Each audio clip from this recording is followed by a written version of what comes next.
자, 오늘은 성령 강림절입니다. 자, 성령 강림절의 말씀을 통해서 여러분 성령의 감동으로 믿음 안에 살아갈 수 있는 우리 새생명교회 성도들 되시길 간절히 축원합니다. 자, 오늘 성령 강림절을 맞아서 성령이 어떻게 우리에게 오셨는가 우리 말씀을 통해서 먼저 그 은혜를 깨닫고자 합니다. 요한복음 13장에서 17장은 예수님이 제자들과 유월절 만찬을 하면서 마지막 대화를 하시는 겁니다. 겟세마네 동산에서 기도하시고 주님이 잡히시기 전, 십자가에 못 박히시기 전에 제자들에게 유언 같은 것을 말씀하시는 거예요. 그러면서 성령님을 약속하십니다. 이제 나는 아버지께로 돌아갈 것이고 아버지께서 성령을 보내주실 것이다.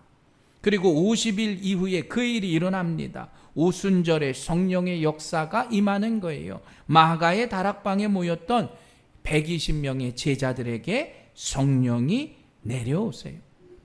바람처럼 불같이 성령이 강림하셨습니다. 그럼 그때까지만 해도 숨어있던 제자들, 그들이 예루살렘 거리로 나가서 예수의 죽음과 부활을 전해요. 베드로가 설교할 때 3,000명이 회개하고 예수를 믿는 성령의 역사가 이루어진 겁니다. 그리고 그 성령의 역사 위에 실은 교회가 세워진 거예요. 교회는 성령과 함께 세워진 겁니다. 그리고 다시 오실 주님, 다시 오실 그날까지 교회는 성령과 같이 가는 거예요. 이 보혜사 성령, 실은 많은 성도들 가운데 그 성령에 대한 것들을 오해하며 살아갑니다. 성령의 능력과 성령의 역사는 알고 있지만 한쪽으로 치우쳐요. 그 하나가 뭐냐? 신비주의적이나 초자연적인 것으로만 성령을 이해합니다. 그러니까 무슨 기적이 일어나고 또 성령의 역사를 그렇게만 판단하는 거예요. 자, 옛날에 부흥회 가면 뭐라 그래요? 강사님들이 성령 받았습니까? 여러분 성령 받으셨어요? 대답이 없으시네. 성령 받으셨어요? 아멘. 그런데 어떻게 받으셨어요? 내가 성령을 받았다라고 이야기하지만 신비한 체험만을 생각해요.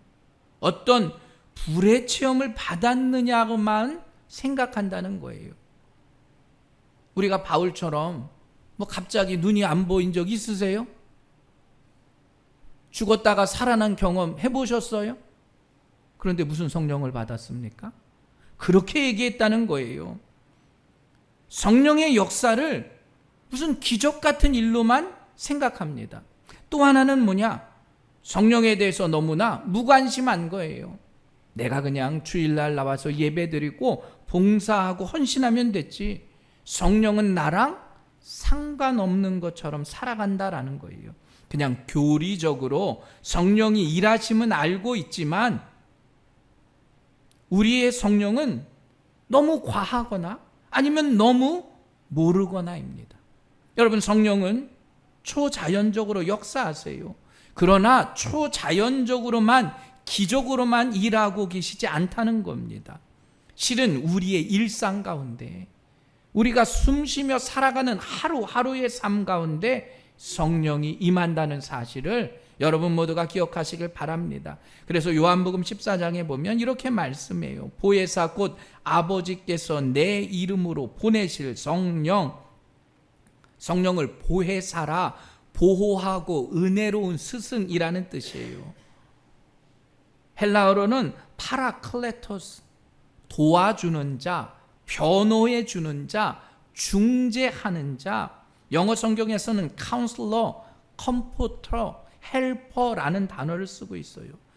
어떻게 보면 우리의 일상생활에 우리와 익숙한 분이 성령이에요. 나를 도와주고 나를 변호해 주고 나를 중재해 주는 자. 여러분 그 성령이 우리 안에 있음을 믿으시길 간절히 축원합니다. 그런데 그 성령이 우리 안에 있음을 우리는 믿지만 내 안에 오셔서 무엇을 하느냐 하는 거예요. 우리는 성령 받았다 말하지만 그 성령이 내 안에 오셔서 먼저 우리와 함께 하심을 믿어라 라는 거예요.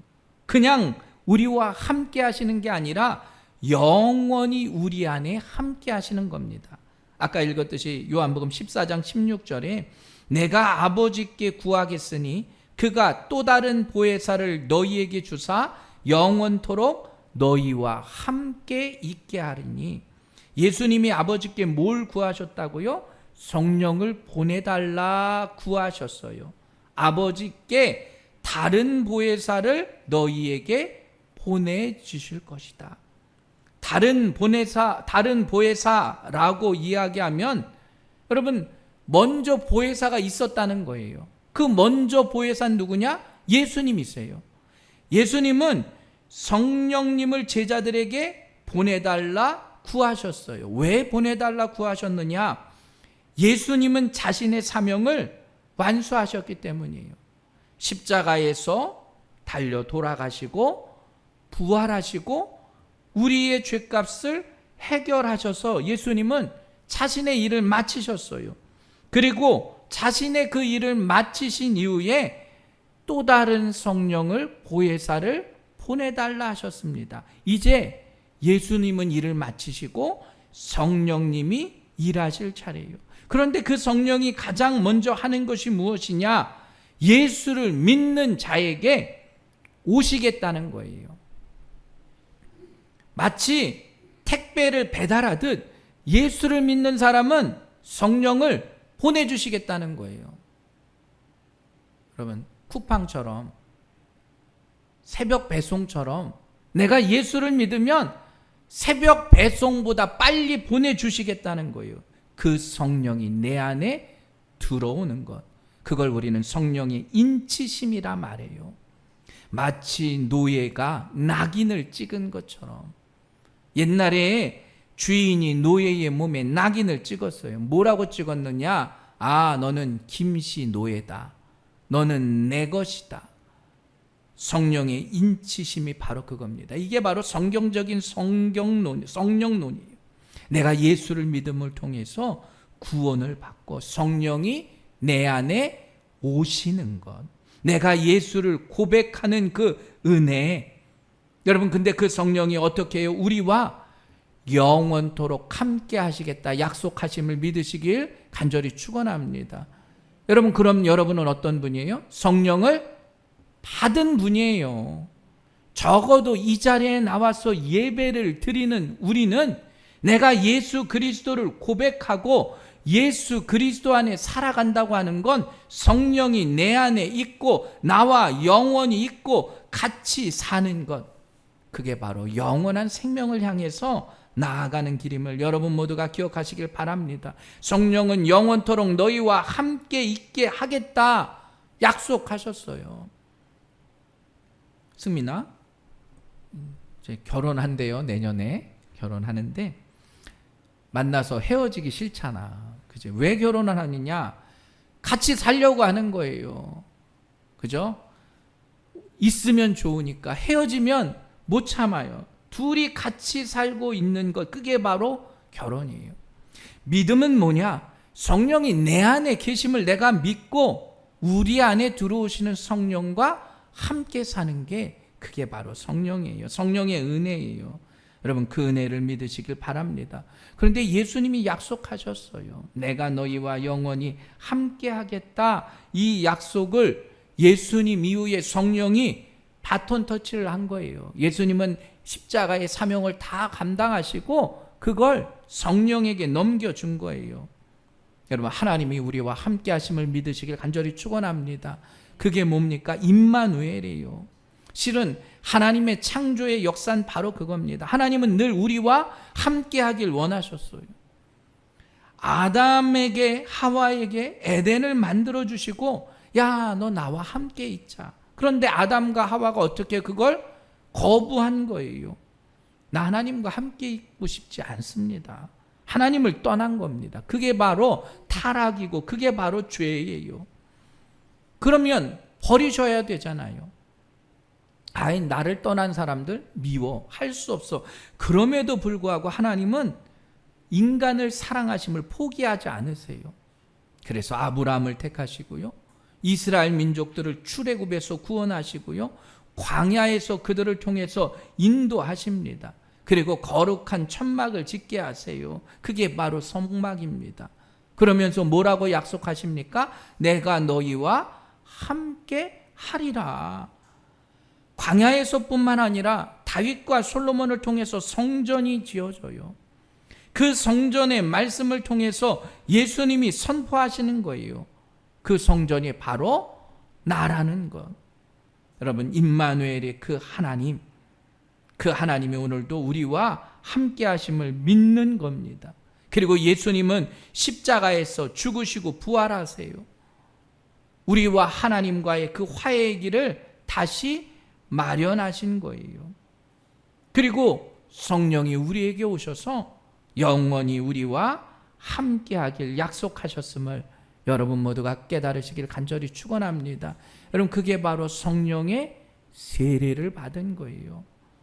우리가 교회에 나오면 신앙생활 하시고 주일날 오시면 세례를 받잖아요. 우리 왕성도님 세례를 받으셨어요. 그건 우리가 말씀을 통해서 허락하신 그런 예전적인 세례예요. 그건 남들 앞에서 내가 예수님을 구주로 믿고 고백한다 세례를 받은 거예요. 그리고 그 세례가 확실히 내 마음에 임하면 성령의 세례를 받은 자가 되는 거예요. 우린 성령의 세례를 받은 자임을 기억하시기 바랍니다. 하나님의 영이 내 안에 들어와 계시다는 겁니다. 여러분, 그 은혜가 엄청난 은혜예요. 하나님의 영이 내 안에 있음을 고백하며 살아갈 수 있는 여러분들 되시길 간절히 축원합니다. 그리고 놀라운 건 그 성령의 세례를 받은 자에게 성령 충만함이 있다라는 거예요. 자, 보혜사 곧 아버지께서 내 이름으로 보내실 성령, 그가 너희에게 모든 것을 가르치고 내가 너희에게 말한 모든 것을 생각나게 하리라. 성령이 내 안에 들어오면 성령이 나를 가르치시고 또 모든 말한 것을 생각나게 하신다라는 거예요. 보혜사 성령이 제자들에게 임합니다. 제자들에게 성령이 임할 때 제자들이 그제서야 깨달았다라는 겁니다. 한번 생각해 보세요. 제자들은 예수님과 3년을 동고동락합니다. 제자들의 눈에 볼 때도 예수님은 기적을 행해요. 아니, 죽은 자를 살리시고요, 병자를 고치십니다. 그런데 그때 예수님이 제자들에게 하나님 나라에 대해서 말할 때 예수님 무슨 얘기를 하시지? 주님이 말씀하시는 걸 들어도 깨닫지 못해요. 3년 동안 훈련을 받은 자예요. 마지막 예루살렘으로 올라가시면서 내가 이제 고난을 받고 죽게 된다. 사흘에 내가 다시 살아난다. 예수님이 말하지만 알지 못해요. 제자들뿐만 아니라 주위에 있는 사람들이 깨닫지 못합니다. 아이고, 내가 섬김의 종으로 오는 거, 내가 너희들의 손과 발을 씻어주는 것도 이해할 수 없어요. 서로 사랑하고 새 계명을 알려줬는데 깨닫지 못해요. 왜 못했을까? 성령의 충만함이 없었기 때문이에요. 그런데 그들이 성령의 은혜를 받고요, 성령의 거듭남이 임하니까 그제서야 예수님의 그 말씀이 깨달아졌다라는 거예요. 여러분, 놀라운 역사가 임하게 된 겁니다. 성령이 임하면 깨닫는 거예요. 성령이 임하면 말씀이 내 안에 들어오는 거예요. 그전에는 나와는 상관없는 말씀이었습니다. 그런데 성령이 임하니까 그 말씀이 내 말씀이 된 거예요. 너희에게 모든 것을 가르쳐 줄 것이다. Remind, 기억나게 한다는 거예요. 예수님의 말씀이 Remind, 그때 기억난 거예요. 예수님이 그때 그렇게 말씀하신 이유가 있었구나. 성경의 말씀이 우리에게 전해지는 게 느껴진 겁니다. 언제요? 성령의 세례를 받은 자들이 성령의 체험을 하고 충만함이 임할 때, 그게 기억나고 명확해졌다는 것을 여러분 기억하십시오. 그래서 성령을 보혜사라 말해요. 말씀을 가르치고 생각나게 하고 깨닫게 되는 것. 여러분, 주의 말씀이 선포되는데 성령이 충만한 자는 말씀을 깨닫는 겁니다. 그전에는 뭔가 좀 찜찜하고 이해가 안 갔어요. 그런데 그 말씀이 나에게 꽂혀요. 막막했던 내 가슴이 회개의 은혜가 임하는 거예요. 그게 바로 성령의 역사라는 사실을 기억하시기 바랍니다. 그래서 사도행전을 뭐라고 이야기하느냐? 성령의 행전이라 말해요. 성령님이 특별한 사람들에게 임하시고 그들을 이끌어내시는 거예요. 그리고 최종의 목적은 뭐냐? 그 성령의 능력을 가지고 하나님의 백성들이 구원을 얻는 거예요. 자, 오늘 본문의 말씀도 그겁니다. 이제 바울과 그 일행들이 예루살렘으로 가는 과정이에요. 밀레도에서 에베소 교회 장로들과 이별을 하고 바울이 이제 배를 타고 다시 예루살렘으로 올라갑니다. 그 과정이 우리가 읽었던 본문의 말씀이에요. 자, 1절 말씀 봅니다. 우리가 그들을 작별하고 배를 타고 바로 고스로 가서 이튿날 로도에 이르러 거기서부터 바다라로 가서 베니게로 건너가는 배를 만나서 타고 가다가 구브로를 바라보고 이를 왼편에 두고 수리아로 향해하여 두로에서 상륙하니 거기서 배의 짐을 풀려 함이러라.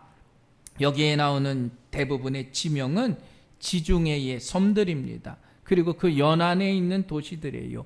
고스, 로도, 바다라, 베니게, 구브로. 지금으로 이야기하면 여러분 터키 남쪽이에요. 터키에 있는 도시들. 그리고 그들이 밀레도의 항구에서 예루살렘에 가기 위해서 배를 타고 동남쪽으로 내려옵니다. 여러분, 구브로는 지금의 키프로스, 사이프러스예요. 지중해의 큰 섬입니다. 바울과 바나바가 안디옥 교회에서 선교사로 안수를 받고 파송받아서 제일 먼저 선교한 데가 바로 구브로예요.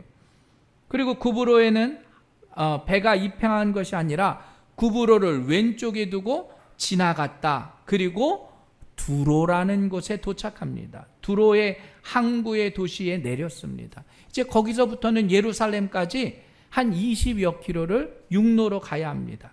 자, 사도행전의 이 기록 어떻게 보면 그냥 지명들만 열거한 것 같아요. 왜 그런데 이것을 이렇게 자세하게 기록했을까? 결국은 그냥 이들이 예루살렘에 도착했는데, 그러니까 지금으로 이야기하면 서울, 대전, 대구, 부산 이렇게 찍고 갔다고만 이야기해도 되는데 서울에서 부산까지 가는 그 여정의 길을 하나하나 자세하게 기록했다는 겁니다.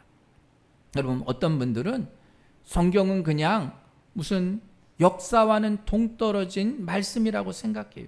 그러나 바울 일행이 밀레도를 출발해서 예루살렘까지 도착했다는 이 역사적인 사실을 기록한 거예요. 이 기록의 의미가 무엇이냐?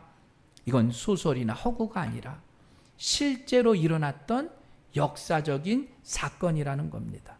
그리고 그 역사적인 섬들과 도시들이 실은 지금도 실제예요. 그리스나 터키에 가면 바울의 그 여정의 도시들이 아직도 남아 있다는 거예요.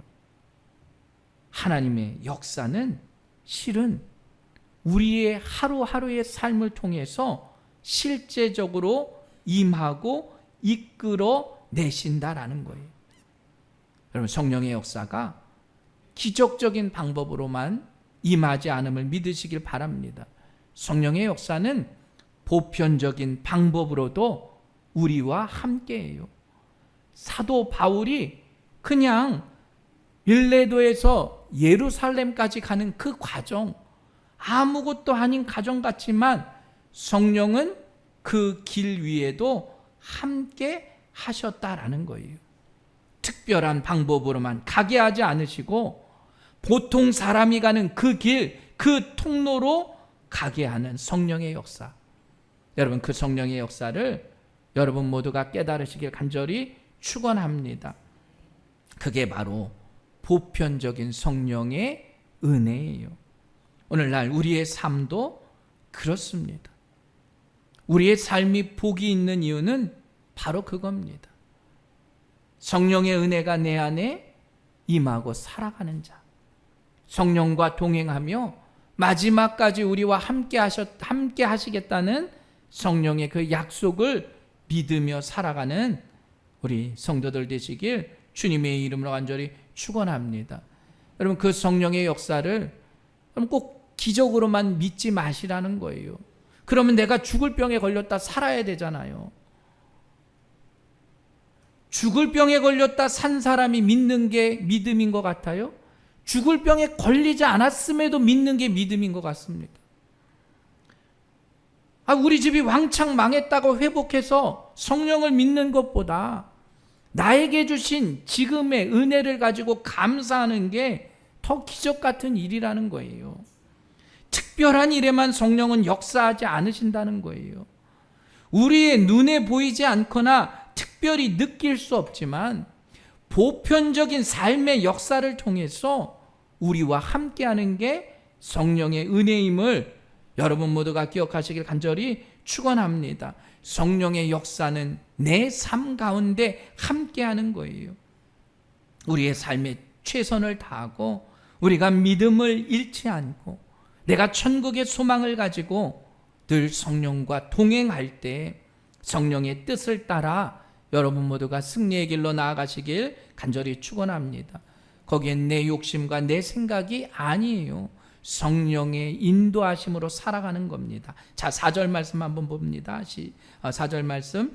제자들을 찾아 거기서 이레를 머물더니 그 제자들이 성령의 감동으로 바울더러 예루살렘에 들어가지 말라 하더라. 자, 지금 바울의 일행이 두로에 상륙했습니다. 그리고 거기서 제자들을 찾아갔어요. 자, 두로라는 도시에 어떻게 기독교의 복음이 전파됐는지는 알 수 없습니다. 그런데 이제 스데반이 순교하고 기독교의 박해가 일어나자 많은 사람들이 주위로 흩어졌어요. 그래서 두로에 그때 복음이 임했는지 아니면 사도 바울이 2차 전도 여행 때 복음을 들었던 사람들이 두로까지 와서 거기에 복음이 전해졌는지는 알 수 없습니다. 그런데 두로에 제자들이 있었다라는 거예요. 제자들은 12 제자들이 아닙니다. 예수님을 믿는 사람들을 가르쳐 제자들이라 말했습니다. 그때 제자들은 어떤 훈련이나 사명을 받았던 사람이 아니라 내가 예수를 믿고 교회 다니는 사람들이 제자였어요. 자, 바울이 지금 두로에서 제자들을 찾아갑니다. 그리고 일주일 동안 거기에 머물렀어요. 그러면서 바울이 뭘 했겠습니까? 제가 생각하기엔 아마 일주일 동안 특별 부흥회를 했을 것 같아요. 예수님이 그리스도다. 우리가 복음을 다시 한번 깨닫고 두로에 있는 제자들이 바울의 그 모습을 통해서 일주일 동안 부흥회하고 너무나 꿈 같은 시간을 보낸 거예요. 한두 번 들었던 예수님의 믿음이 바울을 통해서 확신을 가진 겁니다. 복음이 이런 거구나. 바울에게 직접 들으니까 가슴이 웅크려지고 더 놀라운 은혜를 체험한 거예요. 때로는 확신이 없었던 사람들이 바울의 설교를 듣고 이 복음이 위대함을 깨닫게 된 겁니다. 십자가의 복음을 새로 안 거예요. 자, 그리고 그들이 성령의 충만함을 받게 되었다라는 거예요. 성령의 감동을 받았다. 4절에 그 제자들이 성령의 감동으로, 자, 이제 두로에 있는 제자들이 일주일 동안 바울의 설교를 잘 들었습니다. 성령의 감동을 받았다 말씀드렸어요. 자, 이제 바울이 두로를 떠나 어떻게 해요? 예루살렘으로 가려고 합니다. 그런데 제자들이 뭐라고 이야기하느냐? 예루살렘으로 가지 말아라. 성경에 뭐라고? 그들이 성령의 감동으로 그런 말을 했다라는 거예요. 한번 생각해 보세요. 바울이 지금 예루살렘으로 가는 건 성령의 인도하심으로 가는 거예요. 바울이 그냥 자기 마음대로 간 게 아니라 하나님께서 정하신 그 길을 특별하게 바울이 하나님의 성령의 인도하심으로 예루살렘으로 갑니다. 이제 예루살렘으로 가서 거기에서 로마로 갈 수 있도록 이제 마지막 바울의 전도 여행이 시작되는 겁니다. 그런데 그 길을 성령의 감동을 받았다는 제자들이 가지 말아라 그래요. 아니 똑같은 성령인데 누구는 바울 보고 가라 그러고 제자들은 왜 가지 말라 그럴까? 여기에서 성령에 대한 오해가 생기는 겁니다. 많은 사람들이 내가 믿는 성령만 진짜라고 생각해요. 지금 우리나라의 문제가 뭐냐 하면 우리 교회의 성령만 진짜라고 생각해요. 지금 바울에게 감동하신 성령과 제자들이 예루살렘으로 가지 말라고 한 그 성령은 동일한 성령이에요. 사도 바울이 성령의 감동하심을 가지고 예루살렘으로 갈 땐 죽음을 각오하고 가는 거예요. 그리고 그걸 결심한 겁니다. 두로의 제자들도 마찬가지예요. 성령의 감동함을 받았어요. 아, 바울이 예루살렘으로 가는 게 하나님의 뜻인 줄 알아요. 그 길이 죽음의 길인지도 압니다. 그런데 그 두로의 제자들이 바울을 너무나 사랑하는 마음으로 안타까우니까 바울 가지마 만류하는 거예요. 그런데 만류해도 갈 걸 알고 있어요. 그게 죽음의 길인지를 알고 있어요. 인간적인 마음으로 안타까운 거예요. 여러분, 그게 바로 성령의 역사라는 거예요. 성령의 다양함의 역사. 미국의 남북 전쟁 당시에 남과 북이 싸워요. 자기들만 옳은 하나님이라고 싸우는 거예요. 남의 하나님만 옳습니까? 북의 하나님만 옳습니까? 아니에요. 성령의 역사는 다양해요. 성령의 사역에 대해서 우리는 알 수 없습니다. 그러나 나는 성령의 세례를 받은 자임을 믿으시기 바랍니다. 성령께서 내 안에 임재하심을 믿는 거예요. 그게 바로 거듭남이에요. 그리고 성령의 충만함이 있는 거예요. 그 성령의 감동을 받은 사람이 강건해지는 겁니다. 그 역사하심이 내 안에 있는 거예요. 그런 성령의 충만함을 받은 사람이 성령의 은사를 가지고 일하는 거예요. 누구는 방언을 하고요. 누구는 신유의 은사가 있고요. 여러분, 특별한 은사가 부여되지 않아도 내 안에 성령의 은사가 있음을 믿는 거예요. 방언한다고 천국 가는 게 아니라는 거예요. 그건 은사일 뿐이에요. 그런 자에게 뭐가? 성령의 열매가 맺혀지는 겁니다. 사랑과 희락과 화평과 오래 참음과 자비와 양성과 충성과 온유와 절제. 성령이 내 안에 있으면 그런 열매를 우리가 맺는 거예요. 여러분, 성령의 열매가 있어야 해요. 우리는 사랑을 통해서요, 희락을 통해서요, 화평함과 오래 참음과 자비와 양성과 충성과 온유와 절제의 열매를 맺는 우리 새생명교회 성도들 되시길 주님의 이름으로 간절히 축원합니다. 우리 모두가 성령의 동행함을 가지고 이러한 충만한 삶을 살아가는 것, 여러분, 그게 바로 성령 강림절의 의미예요. 그전엔 알지 못했지만 마가의 다락방에서 120명의 성도들에게 성령의 능력이 임한 건 그들이 영적으로 눈을 뜨고 주님이 하신 말씀을 깨닫고 그들에게 그러한 열매가 맺혀지길 간구했기 때문에 그 일들이 임하는 거예요. 그리고 그렇게 성령에 충만한 사람들이 5절 말씀 봅니다. 이 여러 날을 지낸 후 우리가 떠나갈새 그들이 다 그 처자와 함께 성문 밖까지 전송하거늘 우리가 바닷가에서 무릎을 꿇어 기도하고 서로 작별한 후 우리는 배에 오르고 그들은 집으로 돌아가니라. 여러분, 바울과 함께 7일 동안 진짜 대부흥성회가 임했습니다. 이제 바울과 헤어져야 합니다. 이별이 얼마나 아프겠어요? 만났을 땐 반가운데 헤어질 땐 슬프잖아요. 사도행전 20장에 밀레도에 있는 에베소 교회 장로들도 마찬가지예요. 바울과 헤어질 때 더 크게 울며 바울의 목을 안고 입을 맞추고 슬퍼했다. 자, 오늘 두로에 있는 제자들이 바울과 일주일 동안의 짧은 기간을 만났어요. 그리고 그들이 헤어질 때 매우 크게 슬퍼했습니다. 가족들을 다 데리고 성문 밖까지 나와서 환송해요. 야, 바울이 이제 예루살렘으로 돌아가는구나. 그런데 그때 그들이 했던 게 뭐예요? 무릎을 꿇고 함께 기도한 줄 믿으시길 간절히 축원합니다. 여러분, 성령의 역사를 받은, 성령의 은혜 가운데 살아가는 사람, 성령의 충만한 사람의 특징이 뭐냐?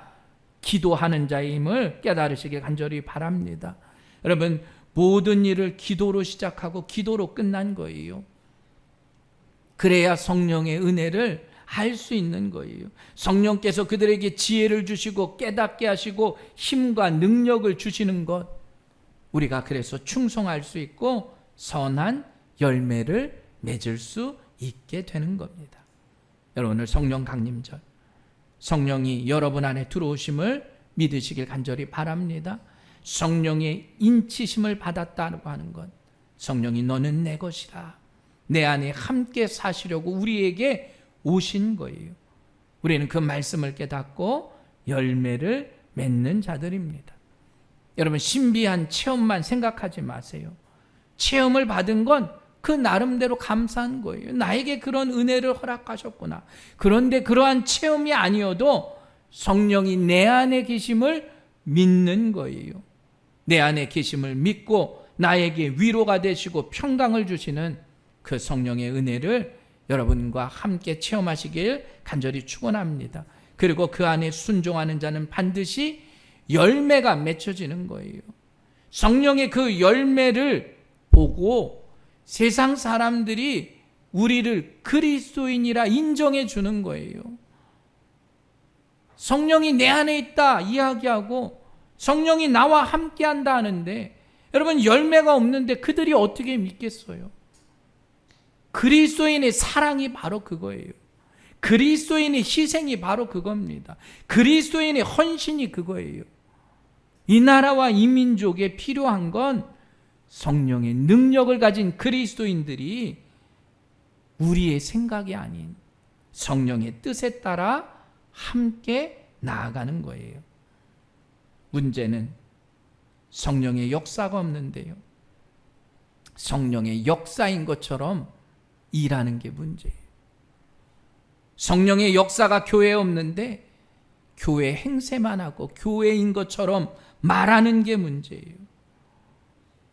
예수 그리스도의 복음은 하나님의 자녀가 되는 우리를 통해서 복음의 열매가 맺혀지는 겁니다. 여러분, 복음의 열매가 없으면 그건 다 허상일 수밖에 없어요. 오늘 바울은 마지막 그들과 이별합니다.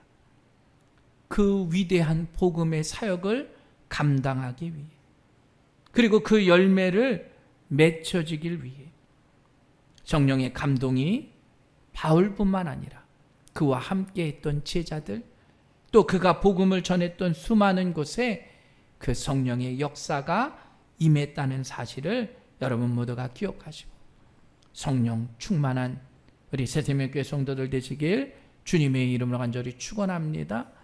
그 성령의 열매가 우리에게 맺혀져서 세상의 사람들이 그 열매를 보고도 야, 성령이란 게 무엇일까? 왜 그리스도인들에게 있어서는 무엇과 우리가 다른 무엇이 있는가? 그걸 통해서 우리가 복음을 온전히 전할 수 있어야 합니다. 이 나라와 이 민족에 여러분, 기독교인이 3%밖에 안 될 땐 그 3%의 기독교인이 나라를 움직이는 힘을 가지고 있었어요. 나라를 위해 목숨을 걸고 나아갔어요. 그런데 지금 30%의 기독교인이 있어도 힘이 없어요. 자신의 성령만 옳다고 말해요. 성령의 역사는 다양합니다. 성령의 감동하심, 우리의 삶을 주관하시고 이 나라와 이 민족 위에 하나님의 놀라우신 은혜와 사랑이 함께하길 주님의 이름으로 간절히 축원합니다. 그 성령이 나와 함께 하심을 믿으십시오. 나는 성령 받은 자예요. 나는 성령 충만한 자입니다.